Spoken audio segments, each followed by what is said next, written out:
All right, students, this is mostly for those of you who are online. Just a quick look at what we covered today. This says English 12, but all of the courses, ninth honors and regular ninth core, they all have the same basic home page, especially for these first few days. So I'm just going to cover a couple things here. When you log into Canvas for our course, this is going to be your home page. And it's going to be a running calendar like you see here with the most recent dates at the top or future dates if we're planning out ahead like this.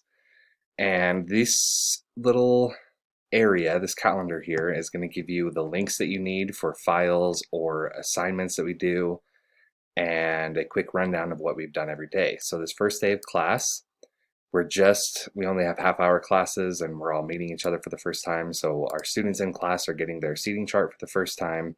We're covering this disclosure document, and if you click on this link right here, it's going to download the file for you and your parents to look at.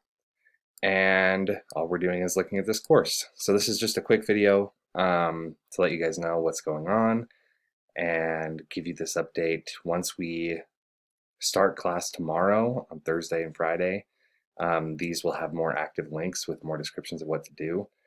The main things covered in the disclosure document are some FYIs about how much we're going to be relying on Canvas. You guys need to be on here and familiarize yourselves with how to use it. So that's about it. If you guys have any questions, let me know.